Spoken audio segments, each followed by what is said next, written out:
Assalamualaikum warahmatullahi wabarakatuh. Halo semuanya, di sini saya akan menjelaskan materi bab 5 Pendidikan Pancasila Kurikulum Merdeka tentang menjaga keutuhan wilayah negara kesatuan Republik Indonesia. Di sini saya akan menjelaskan 5 poin tujuan pembelajaran, yaitu A. Komitmen untuk menjaga keutuhan wilayah negara kesatuan Republik Indonesia. B. Upaya mempertahankan kesatuan dan persatuan negara kesatuan Republik Indonesia. C. Tantangan dalam upaya mempertahankan wilayah negara kesatuan Republik Indonesia. D. Menumbuhkan kesadaran untuk menjaga keutuhan negara kesatuan Republik Indonesia. Dan yang terakhir ada E. Peran aktif peserta didik dalam menjaga keutuhan wilayah negara kesatuan Republik Indonesia. Pertama-tama, saya akan menjelaskan poin A terlebih dahulu, yaitu komitmen untuk menjaga keutuhan wilayah negara kesatuan Republik Indonesia. Komitmen untuk menjaga keutuhan NKRI mengartikan bahwa setiap warga negara memiliki tanggung jawab untuk melindungi dan mempertahankan persatuan serta kesatuan bangsa. Jika dilihat berdasarkan sensus penduduk 2020, Indonesia memiliki potensi besar dari segi jumlah penduduk, sebaran, proporsi, dan komposisi demografi. Dengan luas wilayah yang begitu besar dan sumber daya alam yang melimpah, Indonesia memiliki peluang besar untuk menjadi negara maju.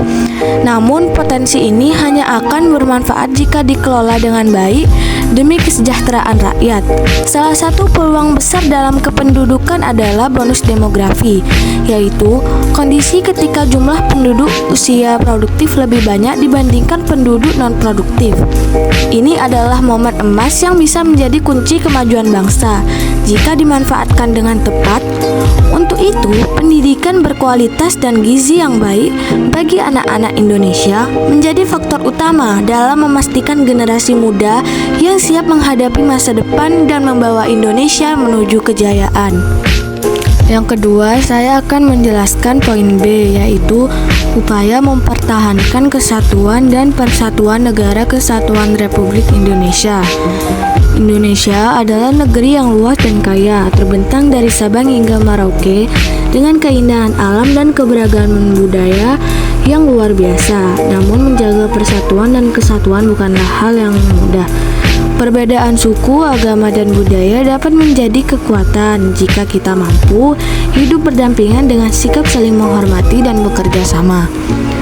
Sebagai negara yang berlandaskan Pancasila, Indonesia memiliki cita-cita besar dalam membangun negara kesatuan yang demokratis, mewujudkan masyarakat yang adil dan makmur, serta menjalin persahabatan dengan negara lain untuk menciptakan ketertiban dunia.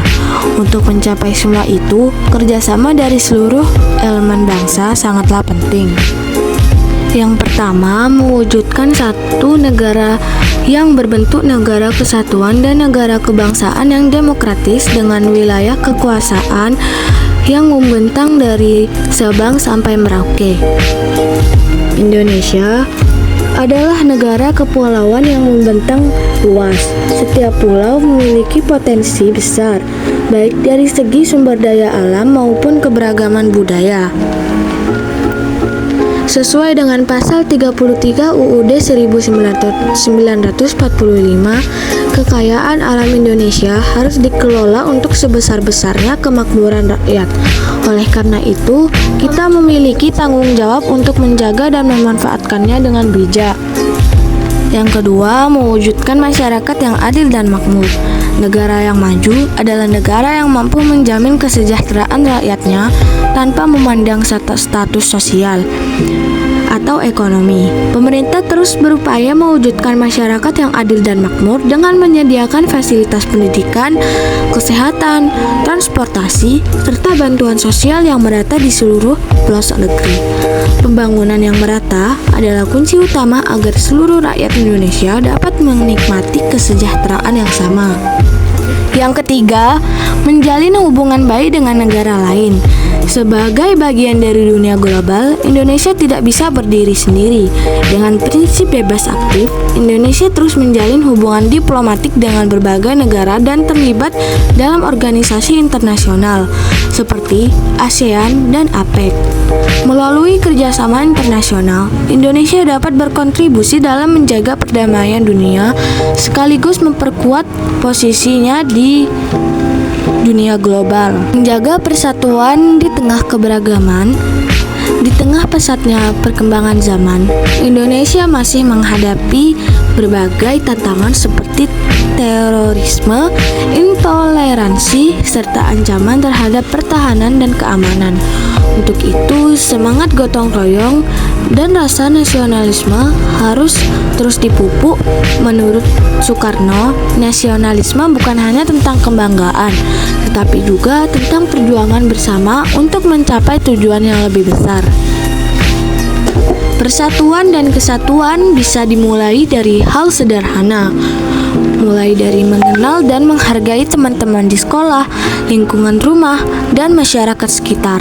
Semakin kita mengenal satu sama lain, semakin mudah bagi kita untuk bekerja sama dan bersikap toleran terhadap perbedaan. Dengan begitu, kita dapat menciptakan kehidupan yang harmonis dan damai, yang akan membawa Indonesia menuju masa depan yang lebih gemilang. Yang ketiga, saya akan menjelaskan poin C, yaitu tentang tantangan dalam upaya mempertahankan wilayah Negara Kesatuan Republik Indonesia. Indonesia adalah negara yang luas dengan ribuan pulau yang membentang dari Sabang hingga Merauke. Luas wilayah ini menjadi potensi sekaligus tantangan dalam menjaga kesatuan NKRI. Berbagai hambatan seperti akses yang belum merata, persebaran penduduk yang tidak seimbang, serta perbedaan kualitas sumber daya manusia menjadi faktor yang memengaruhi pembangunan di berbagai daerah.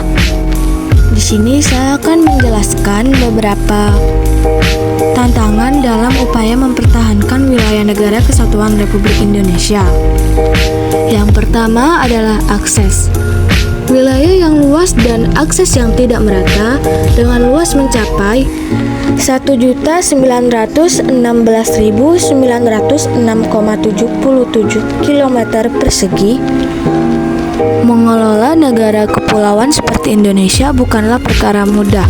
Beberapa daerah masih menghadapi kesulitan dalam mendapatkan akses layanan pendidikan, kesehatan, transportasi, dan infrastruktur dasar lainnya. Untuk mengatasi hal ini, pemerintah terus berupaya membangun fasilitas publik yang merata di seluruh wilayah Indonesia. Yang kedua, persebaran. Persebaran penduduk yang tidak seimbang. Misalnya Pulau Jawa yang menjadi pusat populasi dengan 56,10% penduduk Indonesia, meskipun luasnya hanya sekitar 7% dari total wilayah, hal ini mengakibatkan kepadatan yang tinggi di Jawa.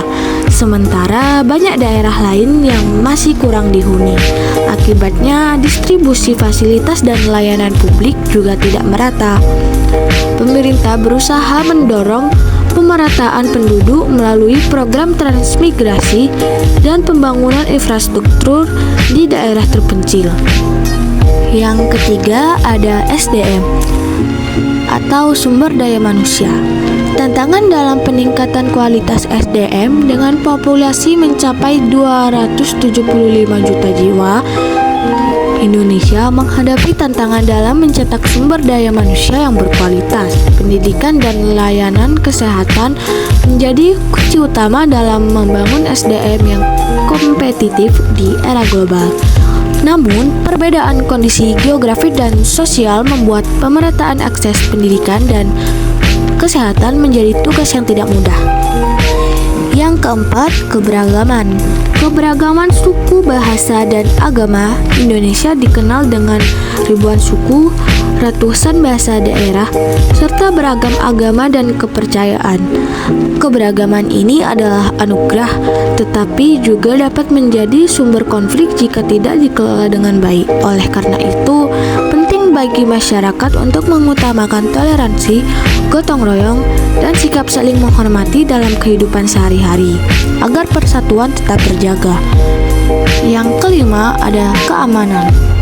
Sebagai negara yang berbatasan dengan banyak negara lain, Indonesia menghadapi berbagai tantangan geopolitik seperti konflik laut Cina Selatan, ketegangan di Semenanjung Korea, serta persaingan negara-negara besar. Selain itu, ancaman seperti terorisme, kejahatan siber, dan pandemi global juga menjadi perhatian serius dalam menjaga stabilitas nasional. Oleh karena itu, sistem pertahanan yang kuat dan kolaborasi dari seluruh elemen bangsa sangat diperlukan untuk menjaga kedaulatan NKRI. Yang keempat, saya akan membahas tentang poin D, yaitu menumbuhkan kesadaran untuk menjaga keutuhan Negara Kesatuan Republik Indonesia. Menumbuhkan kesadaran untuk menjaga keutuhan NKRI dapat dilakukan melalui berbagai cara, mulai dari keluarga, sekolah, lingkungan masyarakat, hingga media sosial dan internet. Dalam keluarga, orang tua berperan penting dalam menanamkan rasa cinta terhadap Indonesia dengan mengenalkan kekayaan alam dan budaya, membacakan kisah perjuangan para pahlawan, serta membiasakan anak untuk menjaga kebersihan lingkungan dan hidup bermasyarakat. Di sekolah, pendidikan formal menjadi sarana utama dalam membentuk karakter siswa melalui pelajaran, kegiatan organisasi, serta program yang menumbuhkan semangat gotong royong, toleransi, dan kesadaran sosial. Lingkungan masyarakat juga berperan dalam mendidik generasi muda dengan melibatkan mereka dalam berbagai kegiatan seperti gotong royong, bakti sosial, dan perayaan nasional yang dapat membangun rasa empati dan kepedulian terhadap sesama. Selain itu, media sosial dan internet memiliki pengaruh besar dalam kehidupan saat ini. Oleh karena itu, penting bagi generasi muda untuk memiliki literasi digital agar dapat memilah informasi akurat serta menghindari penyebaran berita hoaks. Pemerintah dan masyarakat dapat memanfaatkan media sosial sebagai sarana edukasi, mengenal kekayaan Indonesia, serta memberikan panduan etika berkomunikasi secara bijak di dunia maya. Dengan langkah-langkah ini, kesadaran untuk menjaga keutuhan NKRI dapat tumbuh dalam setiap aspek kehidupan. Yang kelima atau yang terakhir, saya akan membahas poin E, yaitu peran aktif peserta didik dalam menjaga keutuhan wilayah Negara Kesatuan Republik Indonesia. Menjaga keutuhan Negara Kesatuan Republik Indonesia atau NKRI adalah tanggung jawab bersama, termasuk para peserta didik sebagai generasi penerus bangsa. Kita dapat berperan aktif dalam menjaga persatuan dan kesatuan bangsa melalui berbagai cara yang sesuai dengan lingkungan dan kondisi yang kita hadapi. Lantas, seperti apa sih wujud peran aktif kita dalam menjaga keutuhan NKRI?